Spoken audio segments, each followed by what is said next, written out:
Your hair looks beautiful for a woman of your age. A lot of times there's thinning. Is that do you have pieces? Nothing? Yeah, of course do I have pieces. Are you out of your mind? Can I take them to my mother too? Here.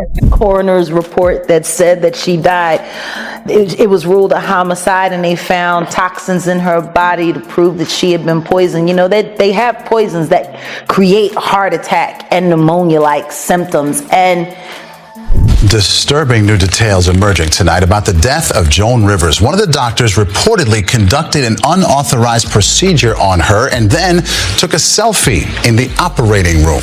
The news broke 4 days ago on the 24th of July. The personal chef of former U.S. President Barack Obama was found dead. His name was Tafari Campbell. He was 45 years old. Several uncomfortable questions have sprung up around Campbell's death. Was it an accident, or did something sinister happen? Social media is filled with theories, including the claim that Campbell was secretly writing a tell-all book. Wendy Williams didn't just return from bed rest. She detonated a bomb in the middle of Hollywood. The industry barely had time to brace itself before her words started ripping through it. And what she's implying, it's uglier than anyone expected. According to Wendy, Joan Rivers wasn't just cracking jokes at powerful people. She was terrified, running, looking over her shoulder. Wendy says there was someone Joan believed was coming for her. And this isn't random gossip. Wendy and Joan were tight when Joan was still alive. Real friends. The kind who talk off camera. So if Joan was getting threats, if she was scared, Wendy would have known. That's what makes this so chilling. Especially when you remember what happened after Joan died. Wendy suddenly started battling mystery, health problems. Diagnoses that felt vague. A guardianship that felt suffocating. Almost like someone wanted her quiet. Almost like she knew too much. For years, whispers about Joan's death have floated through Hollywood. Conspiracy theories. Side eyes. Questions no one could answer. But Wendy just poured gasoline on all of it. She referenced a clip, one that vanished almost as fast as it appeared, where Joan allegedly called out certain politicians. Said things that weren't supposed to be said. And not long after that moment, Joan was gone. Collapsed. Dead. Circumstances murky enough that people are still unsettled over a decade later. To understand why this is exploding again, you have to rewind to August 2014. Joan walked into what was supposed to be a routine throat endoscopy. Something she'd undergone before without drama. It wasn't experimental. It wasn't dangerous. It was standard. Or at least, it was supposed to be. Reports later revealed that Joan had only agreed, in writing, to a basic upper endoscopy. That's it. Nothing more.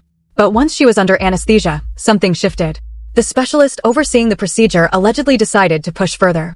The biopsy took place after the authorized Dr. Lawrence Cohen performed an endoscopy on Rivers looking for possible digestive issues. During the procedure, he reportedly found something. Even more shocking, CNN also reports that staffers told investigators that Rivers' personal doctor was seen taking selfies while the entertainer was under anesthesia. The network reports Rivers' doctor was not authorized to do a biopsy and was not certified to operate at the office where the procedure was being done. At some point, Rivers' vocal cords reportedly started to swell, cutting off her oxygen, leading to cardiac. Now let's talk about the cyanide whispers, because if you've been tracking the darker side of Hollywood rumors, you already know that particular poison keeps getting named as the industry's silent weapon of choice. Online, in vlogs, in shadowy interviews, the word keeps resurfacing. And somehow, it keeps circling back to Sean Diddy Combs. Unproven accusations have exploded across the internet, especially after Jamie Foxx suffered that sudden, life-threatening health crisis in 2023. While officials never confirmed foul play, Diddy's former bodyguard, Big Homie CC, went public with explosive claims. He alleged that Jamie wasn't just sick, he was poisoned. And not with something subtle. Cyanide. The claims didn't stop there. According to him, there were supposedly multiple attempts involving the same substance. No court has validated these statements. No charges have confirmed them. But the allegations alone were enough to send shockwaves through social media, because once the word cyanide enters the conversation, paranoia follows. And in an industry already drowning in suspicion, that kind of accusation doesn't just disappear. And Jamie Foxx reported him to the FBI because of it. I know that's a fact. So, wait, you're saying that Diddy poisoned Jamie Foxx and that's how Jamie Foxx got sick? Jamie Foxx reported this man to the FBI because of this. These people poison people, bro. I've been poisoned 3 times. Why am I testing positive for cyanide? You feel me? Why do I had pneumonia 3 times? So people like, man, why he breathe like that? Because I only got one lung. And then I had a car crash. I got one nostril permanently blocked. And I done had pneumonia 3 times. Somebody been trying to poison me. My brother got poisoned with me. The little lady I was bodyguarding, she got poisoned. Like, somebody is carrying on these antics. These is facts. Is there any idea why Diddy would want to poison Jamie Foxx? You get called to testify if you on camera and some of this footage and you want to make it a little bit easier for yourself. It's ways in this industry people go about doing things. Just know I tested positive for cyanide 3 times after drinking some bottles in the club. Once you get hit with the cyanide, it turned into pneumonia. I had it 3 times. The rumors didn't slow down, they multiplied. Even Malik Obama stirred the pot when he dropped a series of cryptic tweets that sent conspiracy circles into overdrive. One post in particular had people screenshotting and dissecting every word, and no, I cannot confirm or deny the legend of Big Mike Leah Von Robinson. Folks, please don't ask me that question again. It wasn't a confirmation. It wasn't a denial. It was gasoline on an already raging fire. And in today's digital world, ambiguity is enough to create a storm. But then things escalated. Because just when the online speculation seemed like it couldn't spiral any further, Wendy Williams re-entered the conversation. And this wasn't subtle.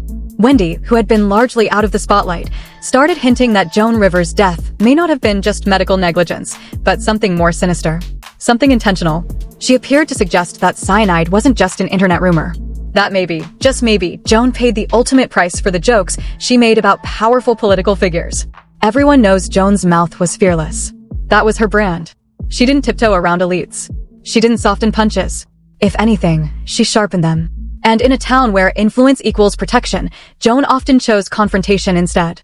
Over the years, she roasted celebrities, royalty, and politicians alike. And according to whispers that refused to die, some of those jokes allegedly crossed invisible lines. What makes Wendy's commentary hit harder is their history. She and Joan weren't just industry acquaintances, they were close. Real conversations. Real trust.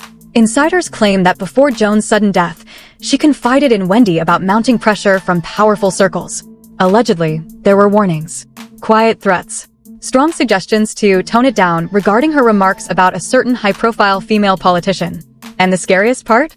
The claim that Joan was telling Wendy everything, documenting conversations, sharing concerns, just in case something happened to her. None of this has been proven in a court of law. There is no official evidence confirming poisoning or political retaliation.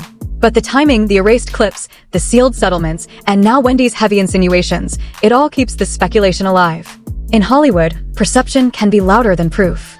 And right now, the perception is loud. Up one night with a black man. Oh! And I was, don't take this wrong, I was very upset. Listen, don't take this wrong, but I can't Well, picture. she didn't bring one for me. But baby, they threw our girl into a guardianship and pumped her up with she didn't need before she had the chance to tell us what the real tea was. A lot of folks have even been bringing up Wendy amidst all these back-to-back expos of these celebrities, because if she were still on air, things would be much worse than they are now. Now, when it comes to the exact jokes she made to piss off these politicians, there are actually a bunch of them, but I'm going to do my best to break it down a couple of them for y'all. For example, between the years of 1983 to 1985, our girl made several nasty jokes about Queen Elizabeth and even Princess Diana. She usually made these jokes during her appearances with Johnny Carson, and this got her in trouble a lot. But she didn't stop. She mocked Queen Elizabeth II's rigid posture and mercilessly dragged Princess Diana for her marital problems. Some time ago... I said a couple of things about the Queen of England. I said she sits like this, and no one has the guts to say, Your Highness.